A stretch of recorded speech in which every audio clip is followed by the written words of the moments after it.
नमस्कार, स्वागत है आपका। मैं हूं आपके साथ शीरी। 2024 की लड़ाई से पहले अलग अलग पार्टियों को अपने खेमे में लाने की कवायद तेज हो गई है। बिहार के दिग्गज नेता रहे रामविलास पासवान के बेटे चिराग पासवान का अब एनडीए में जाना तय लग रहा है। आज चिराग पासवान की पार्टी ने पटना में बैठक करके गठबंधन पर फैसले का जो अधिकार है वो चिराग को सौंप दिया है। चिराग ने अभी तक हालांकि गठबंधन को लेकर कोई ऐलान नहीं किया है, लेकिन केंद्रीय मंत्री नित्यानंद राय से उनकी आज की मुलाकात से संकेत मिल जाता है कि वो किधर जाने वाले हैं। पहले जीतन राम मांझी और अब चिराग पासवान की एनडीए में एंट्री से बिहार में 2024 का समीकरण बदलने की पूरी संभावना है, क्योंकि बिहार में दलित वोटर 16% हैं और चिराग पासवान और जीतन राम मांझी बिहार में दलितों के सबसे बड़े नेता कहे जाते हैं।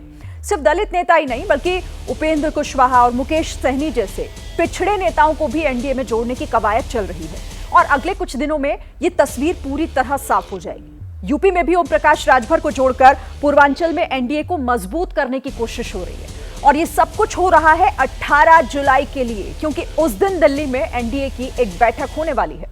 18 जुलाई इसलिए भी महत्वपूर्ण है क्योंकि उस दिन बेंगलुरु में विपक्ष की बैठक भी हो रही होगी।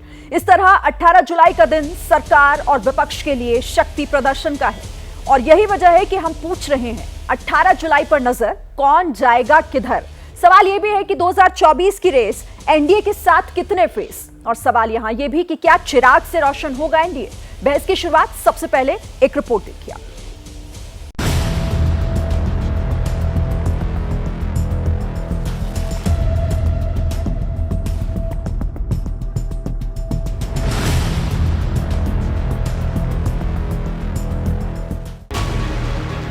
18 जुलाई को दिल्ली में होने वाली एनडीए की बैठक से पहले अब उन पार्टियों के लिए फैसले का वक्त है जिनके एनडीए में शामिल होने के कयास लग रहे हैं। पटना में लोक जनशक्ति पार्टी रामविलास की बैठक में गठबंधन को लेकर फाइनल फैसले का अधिकार चिराग पासवान को दे दिया गया है। इस तरीके से हाल फिलहाल के दिनों में कुछ डेवलपमेंट्स हुए हैं और कुछ rounds of meeting Bharatiya Janata party के शीर्ष नेताओं के साथ भी हुई है, पर एक फैसले के करीब हम लोग पहुंचने का प्रयास दोनों दल की तरफ से चल रहा है, भारतीय जनता पार्टी भी और हम लोगों की पार्टी की तरफ से भी। बट बहरहाल इस पे अंतिम मोहर, अभी कुछ राउंड्स ऑफ मीटिंग बाकी हैं, कुछ और क्लैरिटीज़ हैं कि गठबंधन पे जो भी फैसला हम लेते हैं वो उनको स्वीकार्य हो। भले ही चिराग ने आज एनडीए में शामिल होने का ऐलान नहीं किया, लेकिन ये तस्वीर साफ तौर पर इशारा करती है कि उनका अगला कदम क्या होगा। गृह राज्य मंत्री और बिहार बीजेपी के पूर्व अध्यक्ष नित्यानंद राय ने चिराग की पार्टी की बैठक से ठीक पहले उनसे मुलाकात करके साफ संकेत दे दिया कि अब चिराग की घर वापसी तय है। भाई चिराग जी हमारे मजबूत नेता हैं। चिराग जी मजबूत नेता, इसमें कहाँ दो मत। इनके पिताजी ने एक सुलझी हुई राजनीति की है, वह विरासत इनको मिली हुई है। चिराग जी हमारे मजबूत नेता है। बिहार में कयास ये भी लग रहे हैं कि चिराग मोदी सरकार के विस्तार के दौरान कैबिनेट में शामिल हो सकते हैं, लेकिन चिराग ने फिलहाल इस मुद्दे पर चुप्पी साध ली है। इसको लेकर आज पार्टी के भीतर भी एक गहन मंथन हुआ है, विस्तार में चर्चा हुई है। आज सुबह केंद्रीय गृह राज्य मंत्री आदरणीय नित्यानंद राय जी आए थे, उनके साथ भी कई विषयों पर चर्चा हुई है। पर मैं पुनः दोहराता हूं, जब तक गठबंधन के भीतर अंतिम मोहर इस पे ना लग जाए तब तक कुछ भी सार्वजनिक करना उचित नहीं होगा। रामविलास पासवान के निधन के बाद चाचा पशुपति पारस और भतीजे चिराग पासवान में दूरी आ गई। इस वक्त बीजेपी ने चाचा को साथ रखा, लेकिन शायद अब बीजेपी को भी एहसास हो गया है कि रामविलास पासवान की विरासत की नुमाइंदगी चिराग पासवान ही करते हैं। उनका लौटना बिहार के दलित वोटरों को एनडीए की तरफ जोड़ सकता है, क्योंकि दलितों के एक और बड़े नेता जीतन राम मांझी पहले ही एनडीए से हाथ मिला चुके हैं। बिहार में दलित आबादी करीब 16% है। बिहार की 40 में से 13 सीटों पर दलित वोटर बेहद असरदार हैं। इन 13 सीटों पर दलित आबादी 3 लाख से ज्यादा है। बिहार की 6 सीटें दलितों के लिए आरक्षित हैं। 2019 में सभी 6 सीटों पर एनडीए को जीत मिली थी। दलित नेताओं के अलावा बीजेपी बिहार से लेकर यूपी तक पिछड़े नेताओं को भी जोड़ने में लगी है। बिहार में उपेंद्र कुशवाहा, मुकेश सहनी और यूपी में ओम प्रकाश राजभर के भी आने वाले दिनों में एनडीए में शामिल होने को लेकर बातचीत अंतिम दौर में है। यूपी में तो राष्ट्रीय लोकदल के जयंत चौधरी और आजाद समाज पार्टी के चंद्रशेखर के भी एनडीए में शामिल होने की अटकलें लग रही हैं। हालांकि अंतिम तस्वीर 18 जुलाई यानी एनडीए की बैठक के दिन ही साफ होने की उम्मीद है।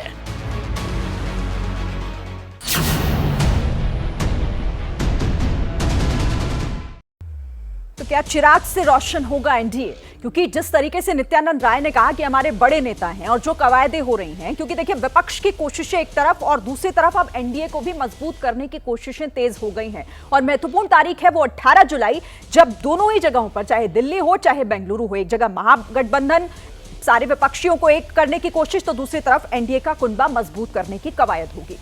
और हमारे साथ चर्चा करने के लिए कई खास मेहमान इस वक्त जुड़ गए हैं। कौन कौन से हमारे साथ मेहमान जुड़े हुए, सबसे पहले मैं आपसे परिचय करा दूं। बीजेपी के प्रवक्ता अजय आलोक हमारे साथ जुड़ रहे हैं।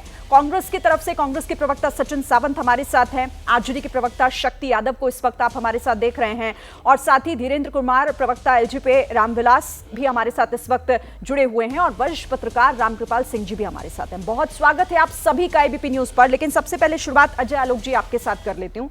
18 जुलाई को आप लोग भी एक महत्वपूर्ण बैठक करने जा रहे हैं, यहां पर नित्यानंद राय मुलाकात कर चुके हैं, तो सबसे पहला तो मेरा सवाल आपसे यही कि अब क्यों याद आ रही है चिराग पासवान, क्या जरूरी हो गए हैं? क्योंकि 3 साल का वक्त जो हमने देखा वो ऐसा था जिसमें कोई फैसला नहीं लिया जा रहा था, फिर अब क्योंकि 2024 नजदीक है तो इसीलिए फैसला लेना पड़ रहा है। देखिए, स्वाभाविक है, चिराग पासवान सबसे पहली बात कि हमेशा से एनडीए के ही हिस्सा थे। अब उनके पार्टी में उनके चाचा जी के साथ उनके मतभेद हुए, उनकी पार्टी दो तरफ से हो गई, तो जो लोक जनशक्ति पार्टी जिसके 6 एमपीज होते थे उसमें 5 एमपीज एक तरफ रहे, अकेले चिराग रह गए। तो ये सब उनका इंटरनल अफेयर था, लेकिन कभी चिराग पासवान एनडीए से दूर नहीं हुए, प्रधानमंत्री जी से दूर नहीं हुए। बिहार चुनाव के दौरान आपको याद होता होगा, वो अलग लड़ रहे थे एनडीए से, लेकिन हमेशा कहते थे कि मैं प्रधानमंत्री जी का हनुमान हूं। तो ना उनकी नजदीकियां कभी कम हुई और ना ही हमसे आत्मीयता कभी कम हुई। नहीं, लेकिन फासला तो बना कर रखा आप लोगों ने। शायद आप लोग भी ये फर्क नहीं कर पा रहे थे कि कौन असली और कौन नकली। वो हनुमान हनुमान करते रहे, लेकिन आप लोगों ने कभी उस तरह से ध्यान नहीं दिया, ये तो मानेंगे आप अजय आलोक जी? शिरीन जी, आप लड़ाई लगवा रही हैं या नहीं? मैं तो पूछ रही हूं आपसे, मैं पूछ रही हूं। बढ़े ये आपको समझ में आता है। जब मैंने कहा, हाँ, मैं तो कह ही रहा हूं कि हमारी आत्मीयता भी थी और हमारे संबंध भी थे, आगे भी रहेंगे। और उसी क्रम में नित्यानंद राय जी मिलने गए हैं और बहुत सार्थक वार्ता हुई है और बिल्कुल वो एनडीए का हिस्सा है ही। अब गठबंधन कैसे होता है, क्या होता है, ये शीर्ष नेताओं को तय करना है, वो समय आने पर तय हो जाएगा। लेकिन सबसे बड़ा सवाल ये है कि जो लोग कहते थे कि एनडीए में सब सहयोगी छोड़ के जा रहे हैं, जरा उनसे पूछिए ना कि अब सब सहयोगी वापस कैसे आ रहे हैं। और आज की तारीख में 24 पार्टियों का कुनबा कैसे हो गया फिर से, जब सब कोई छोड़ के ही जा रहे हैं। सच्चाई ये है कि नरेंद्र मोदी की विश्वसनीयता, नरेंद्र मोदी की लोकप्रियता और नरेंद्र मोदी की कार्यशैली, ये ऐसी चीज है, ये 3 चीजों का मिश्रण जब होता है तो हर कोई आना चाहता है। लेकिन सवाल ये है कि हम यहाँ पे ना परिवारवादी और ना ही करप्शन, 2 चीज की जगह नहीं है यहाँ पे, इससे उन लोगों को बड़ी समस्या हो रही है। ठीक है, ठीक है। शक्ति यादव जी का रुख करती हूँ। शक्ति यादव जी, देखिए बिहार में 40 में से 13 सीटें ऐसी हैं जिन पर दलितों का प्रभाव सीधे सीधे वहां पर पड़ता है, बहुत प्रभावशाली वोटर्स हैं वहां पर। और 2 बड़े नेता मांझी पहले ही साथ आ चुके हैं और आप अब जानते हैं कि चिराग, जिस तरीके से कहा जा रहा है, खुद अजय आलोक कह रहे हैं कि बहुत जल्द वो एनडीए में शामिल हो जाएंगे, तो आप लोगों के लिए तो राह मुश्किल होने वाली है आगे।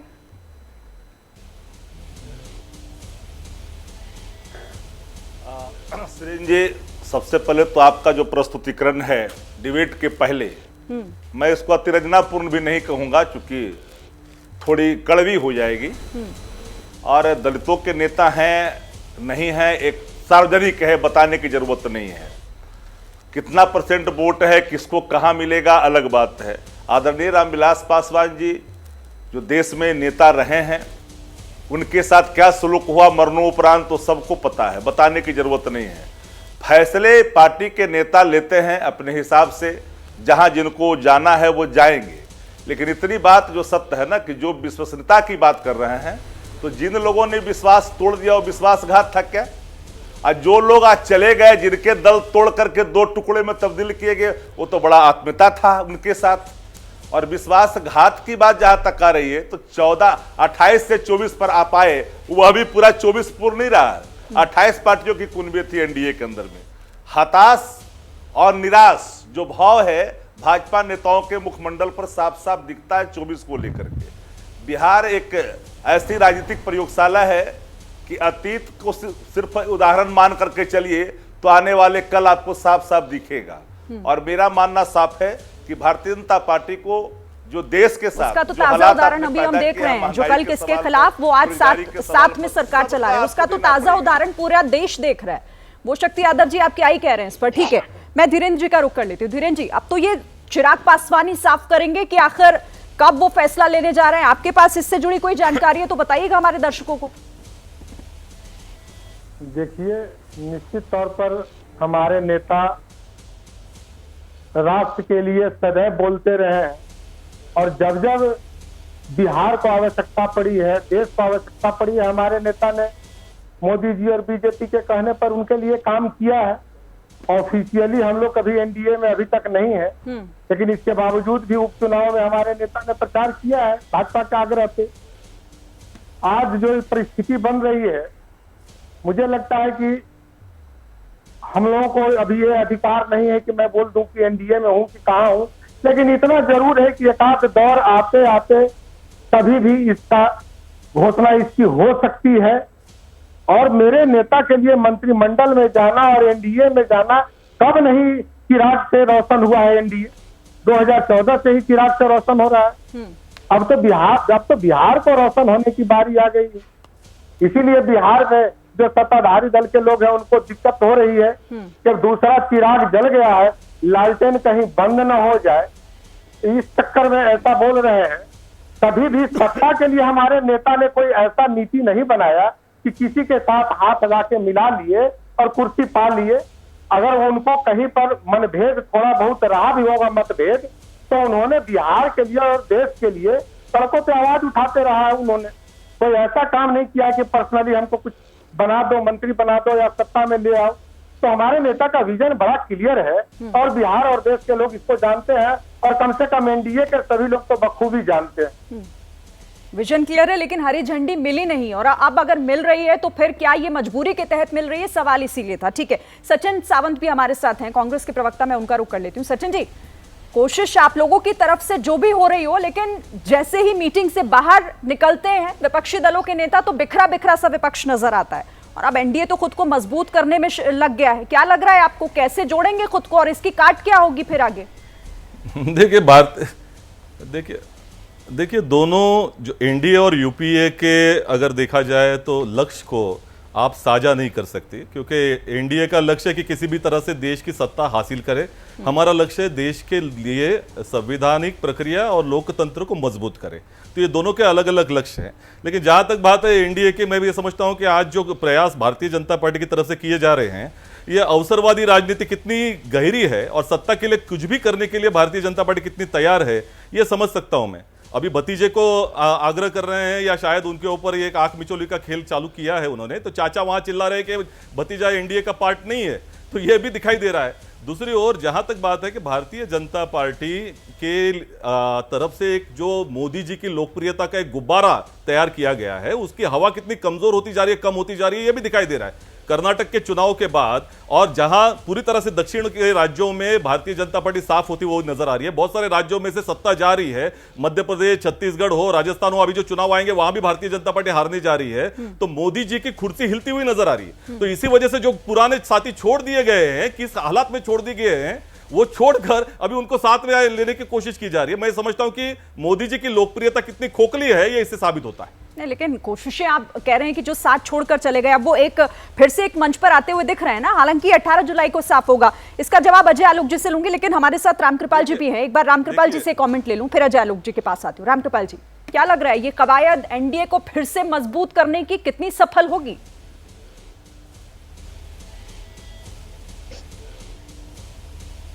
देखिए सिरीन जी, बरसात का महीना है, सुबह से तमाम खबरें मिल रही हैं कि किस तरफ हुआ होगा। राजनीति में भी एक तरह से बरसात हो रही है और सीधे सीधे जिसकी बड़ी छतरी होगी उसके नीचे लोग जा रहे हैं बारिश से बचने के लिए। अब एक तरफ जो है वो 300 सीटों वाली छतरी है, दूसरी तरफ पता ही नहीं चल रहा है कि किसकी छतरी खुलेगी। 45 सीट वाली छतरी खुलेगी या 10 सीट वाली या 7 सीट वाली। तो एक स्वाभाविक है। और ये जो लोग कह रहे हैं कि एनडीए बुला रही है, एनडीए एक ऐसा चुंबक, बीजेपी की ऐसी चुंबक हो गई है जहां बीजेपी को किसी के पास नहीं जाना है, लोग बीजेपी के पास खींचते हुए आ रहे हैं। आप जैसा कि आलोक भाई ने कहा, आपने सुना होगा कि चिराग पासवान शुरू से कहते रहे कि मैं मोदी जी का हनुमान हूं। तो सवाल इस बात का, चिराग को ये तो एक औपचारिक घोषणा है कि उनको करना है, वो तो कभी भी मोदी जी से अलग ही नहीं हुए थे, तो स्वाभाविक है उनका आना। जीतन राम मांझी जो आए हैं वो अलग बात है। तो एक तरफ जो विपक्ष जोड़ने चला था, उनके अभी मीटिंग भी नहीं हुई है, एक लंच जरूर हुआ था, उससे पहले ही छिटक छिटक कर लोग तो इधर आ रहे हैं। अब 17 और 18 तारीख है, फैसला हो जाएगा। एक हफ्ते 9 दिन की बात और है, दिखाई पड़ेगा। लेकिन मैंने जैसा कहा, देखिए सीधी बात है, अभी कांग्रेस के प्रवक्ता एक बात कह रहे थे कि बीजेपी सत्ता में आना चाहती है, एनडीए। मैं कहता हूं कि भैया आप क्या सत्ता में नहीं आना चाहते? आप संविधान की रक्षा सत्ता से बाहर रह के करेंगे तो करते रहिए। सीपीएम यही 72 साल से कर रही है, उसे सत्ता में नहीं आना है। तो एक तो आप निगेटिव, आपका जो नैरेटिव है वो निगेटिव है कि आप बीजेपी सत्ता की भूखी है। सही बात है, जो राजनीति में है वो सत्ता के लिए ही लड़ते हैं। ठीक है, इंदिरा गांधी हमेशा सत्ता की लड़ती थी। ठीक है, तो बहुत साफ दिखाई पड़ रहा है, लोगों के वचन से भी देख लीजिए। एक तरफ मायूसी है, संविधान बचाने जा रहे हैं। ठीक है सर, सचिन जी इस पर जवाब देना चाह रहे हैं। सचिन जी जल्दी से, फिर अजय आलोक जी के पास जा रहे हैं। सचिन जी इस पर शायद कुछ काउंटर करना चाह रहे हैं।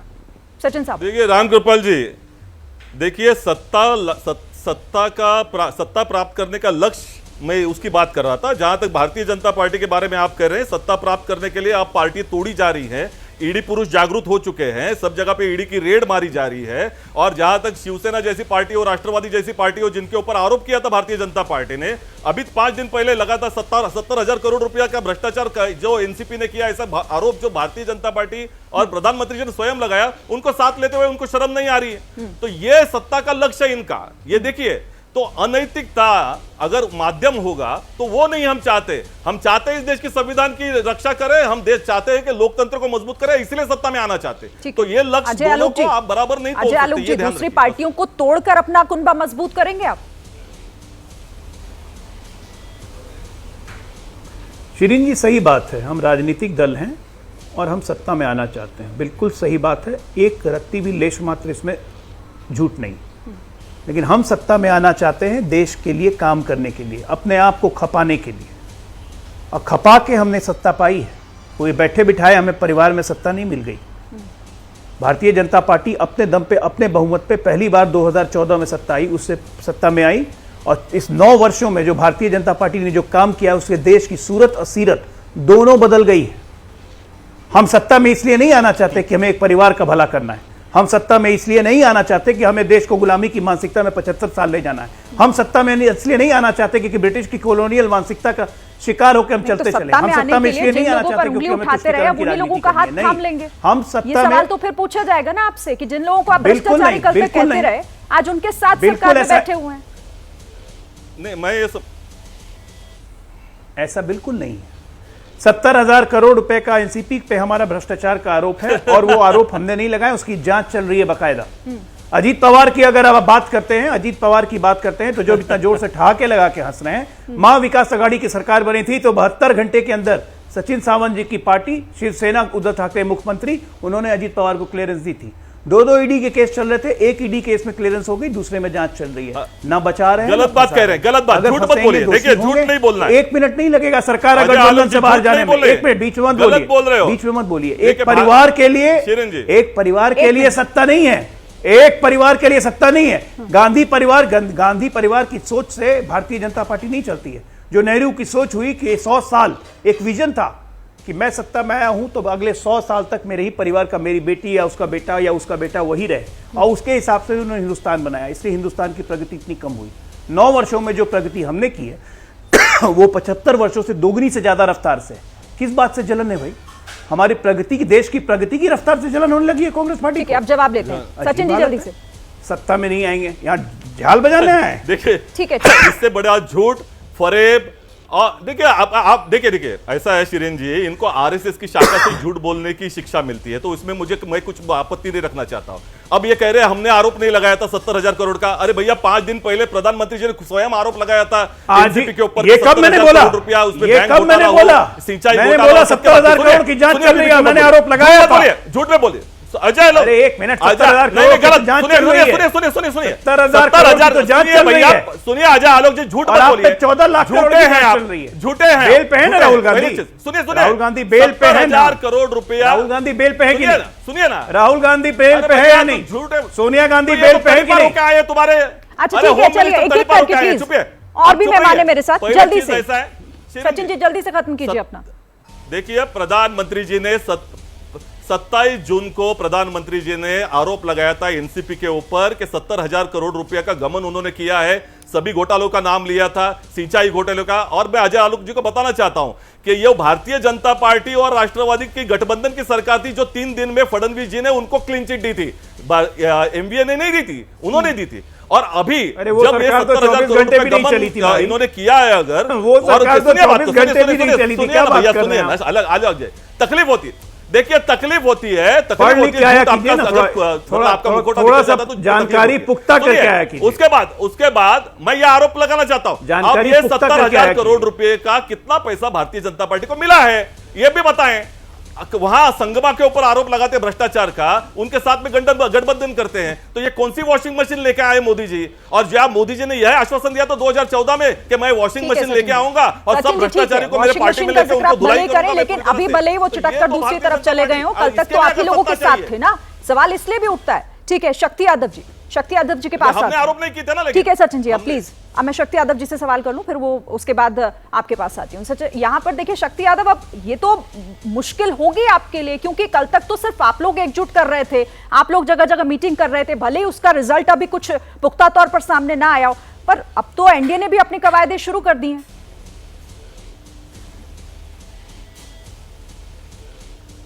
हर कोई प्रयास करता है, हर गठबंधन प्रयास करता है, करनी भी चाहिए राजनीति के अंदर में। लेकिन एक सवाल मैं पूछना चाहता हूं कि जो लोग ये कह रहे हैं कि भाई जो हमारी जो विपक्षी दलों के जो गठबंधन में लोग हैं कौन भाग गए, किन पे आप सवाल खड़ा कर रहे हो? सारे दक्षिण भारत से सिमट गए, नॉर्थ ईस्ट में दूसरे के सहारे हो। महाराष्ट्र और मध्य प्रदेश में नैतिक सरकारी बनाई, बंगाल और बिहार में आप है नहीं, दिल्ली राजस्थान में पंजाब आपके हाथ से निकले हैं, बड़े कुनबे बनाने चले, बनाइए। लोकतंत्र में लोग बनाते हैं, पार्टियां चाहते ही है सशक्त होना, मजबूत होना। लेकिन 1% व्यक्ति के लिए देश की 40% संपत्ति बनाने के लिए तो नहीं है देश, ये बात सबको है। 2 व्यक्तियों के लिए भी देश नहीं है, यह भी बात सही है। लेकिन सवाल ये उठता है कि जो लोग गणिताचार्य को कभी कहीं बैठा लेते हैं, जिनकी निष्पक्षता भाव की पात्रता की एक बार पड़ताल कर लेनी चाहिए कि वो उनकी भाव निष्पक्ष है या नहीं है। हम यहाँ बैठे हैं अपनी अपनी पार्टियों के संदर्भ में अपनी बात रखने के लिए। हमने स्पष्ट तौर पे कहा कि भय का जो भाव देख रहे हैं चेहरे पर प्रधानमंत्री जी का, चाहे उत्तराखंड में गए हो, चाहे वो मध्य प्रदेश में गए, साफ साफ दिखता है किसी भ्रष्टाचारी को नहीं छोड़ेंगे। और कल ही होकर के माला पहन लेते हैं जिन पर आप नेशनल करप्शन पार्टी कहते हैं, करप्ट पार्टी कहते हैं। मेघालय में जाकर के आप क्या कहते हैं, किनसे रिश्ते बना लेते हैं? अरे महबूबा तक से आपने रिश्ते बनाए। आपके पास आइडियोलॉजी क्या है? किसकी चर्चा करते हैं? अरे महंगाई बेरोजगारी की चर्चा तो कर लो एक बार, उसकी चर्चा करेंगे नहीं। 18 करोड़ की बात किया, 2 करोड़ के हिसाब से 18 लाख 9 साल में नहीं दिया। देश की प्रगति इतना ही है कि सिलेंडर की कीमत 1300 चली गई। क्या प्रगति है? देश आगे बढ़ रहा है, इससे आगे देश कहां तक जाएगा? वो तो आने वाला किसानों की आय दुगनी भी हो गई। देश बहुत आगे बढ़ा है, नो डाउट। इस सबको पता है, एक एक जनता जान रही है कि देश आज किस जगह पे खड़ी है, अर्थव्यवस्था कहां कहां पहुंची है। एक बताने की जरूरत नहीं है। आप जितना इस्तेमाल करना एजेंसियों का आप कर लीजिए, क्योंकि आपके अंदर सत्ता है और सत्ता का दुरुपयोग और अहंकार ये देश का लोकतंत्र कभी स्वीकार नहीं किया है। लोकतंत्र के अंदर ताकत है जो सत्ता बनाती है। कल तक आप विपक्ष में होकर जिसके खिलाफ आप बातें करते थे, आज उन्हीं के साथ आप मजबूती से आगे बढ़ने की बातें करते हैं, फिर ये तो आप पर भी आरोप लागू होता है। ठीक है, धीरेन्द्र जी आइएगा। धीरेन्द्र जी कुछ कहना चाह रहे हैं? नहीं, जस्ट सेकंड, आप कहकर मत निकल जाइए। ठीक है, बोलिए जल्दी से। कह करके मत निकल जाइए। हम अपने नीतियों पे कायम हैं। कोई अगर घटक दल उधर भाई से तो टूट आपकी भी तो करके समय के हिसाब से मेरी नीतियां नीतियों को बदल जाती है ना, आत्मसात फिर करके आगे बढ़ेगा, आपकी भी नीतियां स्वाभाविक समय तौर के पर हिसाब स्वीकार से करेंगे। बदल जाती है, और आपने शुरुआत में ही कहा नो, कि नो। इसी को राजनीति कहते हैं, तो वही बात आप भी नहीं कर रहे हैं। बदलते। मैं नहीं, राजनीति में नहीं। हम एक ऐसे दल है जिसने भारतीय जनता पार्टी को कभी फटकने नहीं दिया। हमारे दल का अतीत इस बात के प्रमाण है। जिनको अतीत की जानकारी नहीं है, 2-4 दिन के हैं, उनको भले ही ज्ञात होगा, लेकिन मेरी पार्टी के अतीत सामाजिक न्याय और सामाजिक सौहार्द, ये हम इन मुद्दों पर कभी हमने समझौता नहीं किया। लोकतंत्र में आस्था रखते हैं, राष्ट्रवाद में रखते हैं। ये 4 दिन के लोग हमको नहीं बता सकते। चलिए, जानता हूं मैं कि धीरेन्द्र जी अतीत का को रुख भी करूं, जानता लेकिन हूं। मुझे लगता है कितने उससे दिन के पहले आगे आपको, थे। अजय आलोक जी, आपको यहां पर जरूर अपनी बात रखनी चाहिए। जो शक्ति यादव कह रहे हैं, शक्ति जी को याद दिला दे कि ये वैसे ही दल हैं, इनके नेता पहली बार मुख्यमंत्री भारतीय जनता पार्टी के समर्थन से ही बने थे। ये भी तो याद होगा। अतीत की बात आपको भी याद रहती है अच्छे से। तो गलत, जादू जी पहली बार गलत, मुख्यमंत्री बीजेपी के गलत, बदौलत ही गलत, बने, गलत। है ना। अब आइए गलत, दूसरी जगह गलत, आगे। अरे गलत। गलत क्या आप सुन आपके लेना। कहने से नहीं। गलत। 89 अच्छा 90 में किसके समर्थन से बने मुख्यमंत्री? आपने किसके समर्थन से मुख्यमंत्री बने थे? मंत्रिमंडल में साथ नहीं अब थे आइए आपके दूसरी साथ। बात। मंत्रिमंडल में कांग्रेस के साथ खिलाफ नहीं खड़ा रहा। नहीं, लालू यादव को समर्थन दिया, तब जाके मुख्यमंत्री बने थे। आप और उसके बाद आपने हमारी पार्टी तोड़ दी। हमने आपको मंत्रिमंडल उसके बाद इंदर सिंह नामधावरी को लेकर आपने हमारी पार्टी तोड़ी। मेरे गठबंधन के साथ नहीं थे और ना ही गठबंधन के साथ अब आगे हमने सुनिए। चुनाव लड़ा था। अब आगे अगर सुनिए, जानकारी नहीं है आगे तो जान सुनिए ना। लीजिए। आगे सुनिए। 121 सीट। अरे सुनिए, अरे आपको पूरी जानकारी है, इसकी पूरी जानकारी जानकारी प्राप्त कर लीजिए है। ना। बाद में इंदर सिंह कहाँ से नामधारी को लाए क्या? बीजेपी से तोड़ के अपने पार्टी में ले लिया था। ये भी जानकारी दे रहा हूँ, नहीं जानकारी, ये भी होगा। जानकारी दे रहा हूँ। पार्टी में इंदर ले सिंह लिए नामधारी को तोड़ के ले गए थे अपने पास, याद है ना? नहीं याद है? हमने आपको दल को नहीं मिलाया। अब आइए दूसरी बात, आपके दल को फटकने नहीं दिया। अब दूसरी बात कहते हैं। अरे बौखलाइए मत, सुनिए, बौखलाइए मत, सुनिए। अब ये बताइए पहले बिहार की जनता, बौखलाहट आपको होगा कि जनता दल यू अच्छा ठीक है, शक्ति यादव एक मिनट सुन लीजिए, बौखलाहट तो आपको सुन तो होगी ना। लीजिए, सवाल आपने उठाया तो एक मिनट सुन लीजिए। बौखलाहट से ही राजनीतिक रूप से आप आगे बढ़े हैं।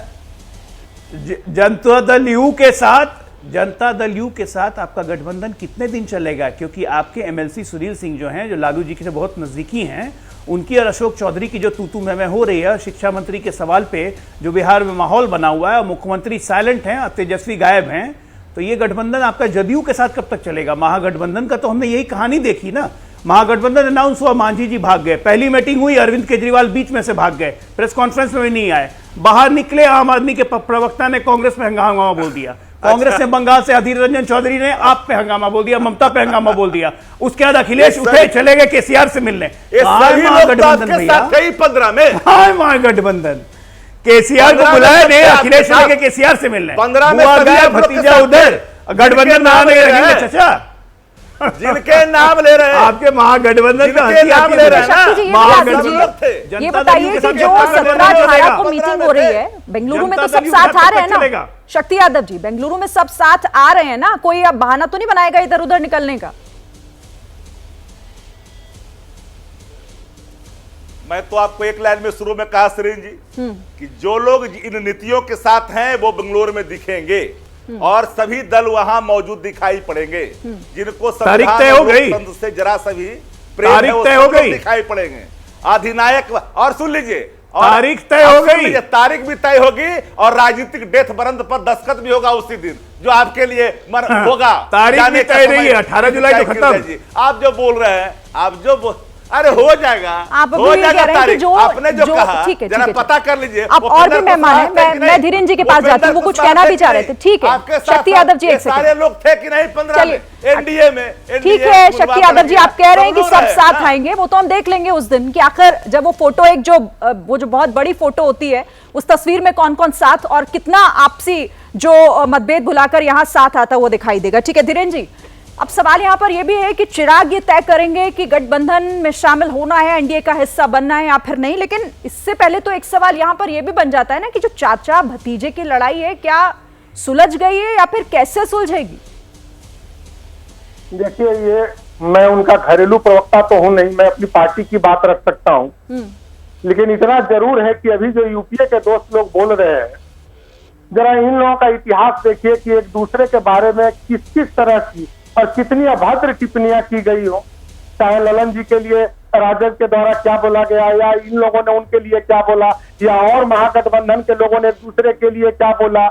हमारे नेता का एक भी ऐसा बयान आप बताइए, या आदरणीय प्रधानमंत्री या अमित शाह जी का एक भी ऐसा बयान बताइए जो असम्मानजनक लगे।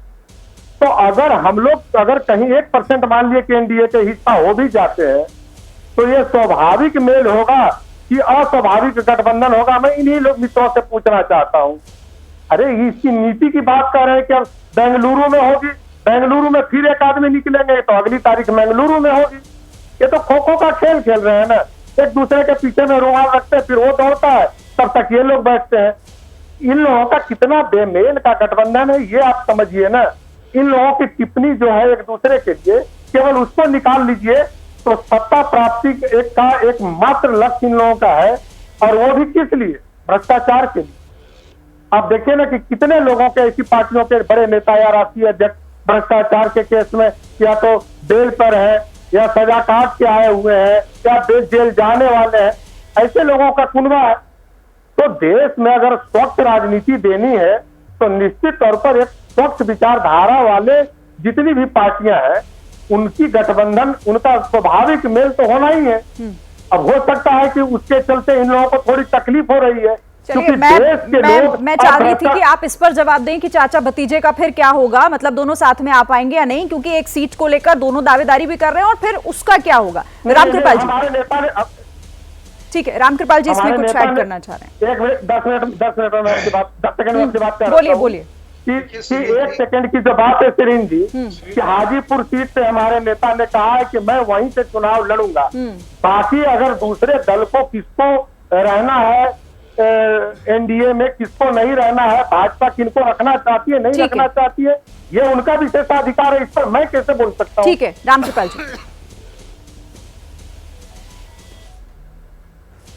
जी सिरिन जी, देखिए शक्ति बाबू कह रहे थे और कांग्रेस के लोग भी कह रहे थे, मैं कोई राय नहीं दे रहा हूं, मैं एक तथ्य रख रहा हूं। पिछली मीटिंग आप लोगों ने जो भी की थी पटना में, उसके बाद ये तय हुआ था कि अगली मीटिंग, क्योंकि पिछली मीटिंग में तो सिवाय एक फैसला हुआ कि अगली मीटिंग बैठेंगे। तो पिछली मीटिंग से आज तक में आप देखिए भगदड़ कहाँ मची है। मुख्य रूप से देखिए विपक्षी एकता में 4 स्टेट महत्वपूर्ण हैं, वो है बंगाल, बिहार, उत्तर प्रदेश और महाराष्ट्र। इसके अलावा बताइए कौन सी किसके बैठक से, किसके मिलने से कहीं कोई फर्क नहीं पड़ने वाला है। देखिए महाराष्ट्र में क्या हुआ, शिवसेना, किसी जमाने में शरद पवार और उद्धव ठाकरे मिलकर के देश की राजनीति, आज वो दोनों अकेले बच गए हैं। पार्टी, चुनाव चिन्ह, विधायक सब बाहर हो गए हैं। बिहार में आपको क्या हुआ, जेडीएस, मांझी जी कब अलग हुए, आपके अलग होते जा रहे हैं। नीतीश कुमार और शरद पवार माना जा रहा था कि ये 2 बड़े नेता हैं, यही तो नैया पार लगाएंगे विपक्ष की। आज क्या हालत है, शरद पवार जी अकेले पड़ गए हैं, अपना घर संभालें या देश संभालें।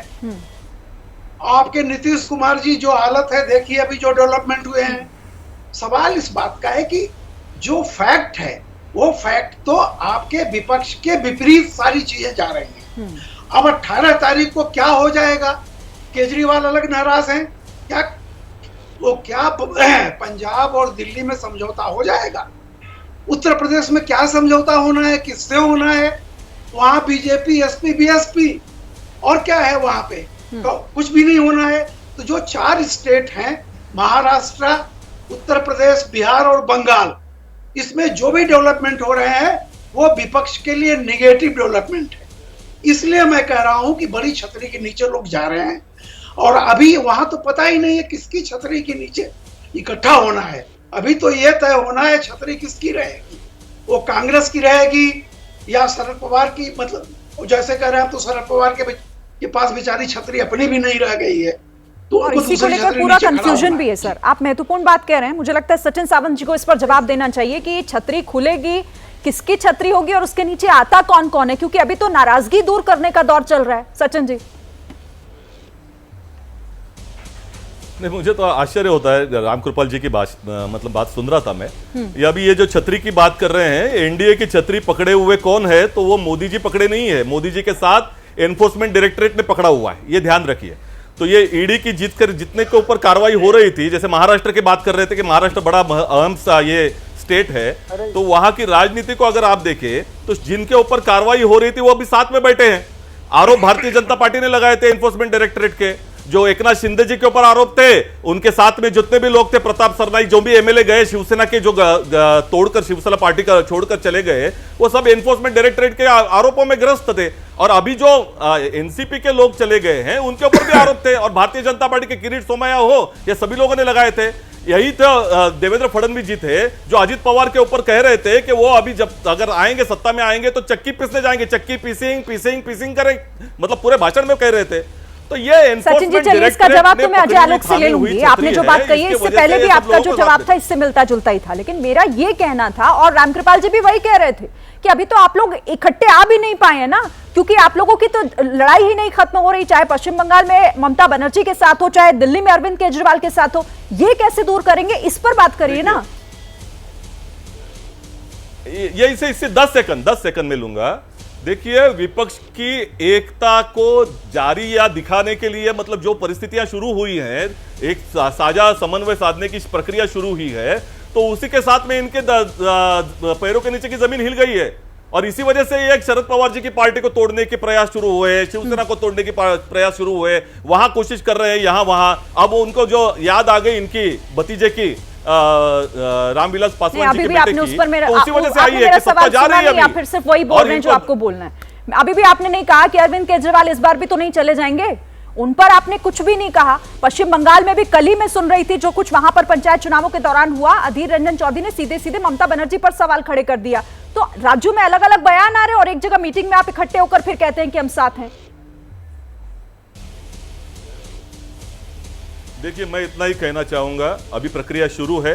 भविष्य में जो भी भारतीय जनता पार्टी को परास्त करने के लिए और लोकतंत्र को स्थापित करने के लिए हमारे साथ आएगा, हम साथ में मिलकर लेके चलेंगे। यही मल्लिकार्जुन खड़गे जी ने कहा था, ये राहुल गांधी जी ने कहा था। ठीक है, अजय आलोक जी। शिरीन जी, अजीब बात है, जब चुनाव हारेंगे तो लोकतंत्र खतरे में आ जाता है, लेकिन चुनाव जीतने पे लोकतंत्र खतरे में नहीं आता। इनकी लोकतंत्र की बड़ी सेलेक्टिव डेफिनेशन है। जरा सचिन जी से ये भी पूछ लीजिए कांग्रेस पार्टी से कि राहुल गांधी जो बेल पे चल रहे हैं अभी नेशनल हेराल्ड केस में, और सोनिया गांधी, कल को अगर कोर्ट ने सजा दे दी तो क्या मोदी जी ने सजा दिलवाई कि कोर्ट ने सजा दिया? अभी अयोग्य ठहरा दिए गए सांसद के लिए और गुजरात हाईकोर्ट ने भी रिजेक्ट कर दिया, तो ये मोदी जी ने किया था या कोर्ट ने किया? जरा संविधान जानते हैं तो इतना जरूर बताएंगे आप। हद हाल है भाई, कोर्ट सजा कैसे देता है? सबूतों के आधार पे। सबूत कौन लाती है? एजेंसियां। आपके खिलाफ साक्ष्य हैं करप्शन के, तो आप फंसेंगे ही, जेल जाएंगे ही। उसमें ईडी का रोल क्या है? ईडी सीबीआई आप ही लोगों ने बनाया था ना, नेहरू जी ने बनाया था। क्यों बनाया था? कि ऐसे ऐसे भ्रष्टाचारी को पकड़ा जाए। पहला घोटाला हुआ एलआईसी घोटाला, किसने जाहिर किया था? राहुल गांधी के दादाजी ने, फिरोज गांधी ने जाहिर किया था पार्लियामेंट में। नेहरू जी को अपने मंत्री को हटाना पड़ा था। पवित्र क्यों हो जाते हैं? याद आया? नहीं, याद दिला रहा हूं आपको याद दिला रहा हूं। परिवार में जब भ्रष्टाचार आता है तो जांच एजेंसियां जिस समय पर होती है उसको लेकर भी सवाल उठता है। और ये जो वॉशिंग मशीन की बात कही जाती है ना कहीं इस पर भी सवाल उठता है। ठीक है, मुझे वाइंड अप करना है। एक कमेंट यहाँ पर रामकृपाल जी से मुझे लेना है। रामकृपाल जी, चिराग जाएंगे नहीं जाएंगे ये तो उनको तय करना है। थोड़े हो सकता है कि शायद 1-2 दिन में ये चीजें साफ भी हो जाएं, लेकिन चिराग का एनडीए में जाना कितना जरूरी है या कितना प्रभाव डालेगा आने वाले समय में, क्या लग रहा है आपको? देखिए, मैं ये तो ज्यादा भविष्यवक्ता नहीं, लेकिन जो लोकसभा के जो रिजल्ट आते हैं, अभी तो बिहार में पहले लोकसभा का चुनाव होगा, उसके बाद बिहार का चुनाव आएगा। हमेशा लोकसभा में ये रहता है कि आप सेंटर के लिए चुनते हैं, और आप देखिए बिहार का जो ट्रेंड रहा है, जीतन राम मांझी और ये चिराग पासवान की पार्टी, अगर ये दोनों आते हैं तो निश्चित तौर पर एडवांटेज बीजेपी को रहेगी। जिसको कि आप कहिए कि महादलित या दलित तबका जो भी है, ऐसा आप नहीं कह सकते कि इन दोनों के पास बिल्कुल कुछ नहीं है। रही बात एलजेपी की अंदरूनी फाइट की, देखिए मैं कह रहा हूं कि जब चिराग पासवान शुरू से रहे, और चिराग पासवान तो ऑलरेडी मोदी के साथ खड़े हैं, वो उनको और कोई आश्चर्यजनक फैसला नहीं होने वाला है ठीक है सर, कि वो विपक्ष की तरफ जाएंगे। ऑब्वियस है, ये सब एनडीए की तरफ है। फॉर्मल 18 तारीख को ये पता चल जाएगा, तो इसमें एडवांटेज बीजेपी है निश्चित तौर पर। ठीक है, बहुत शुक्रिया आप सभी का हमारे साथ इस चर्चा में शामिल होने के लिए। वक्त इतना ही था, बहुत बहुत धन्यवाद आप सभी का।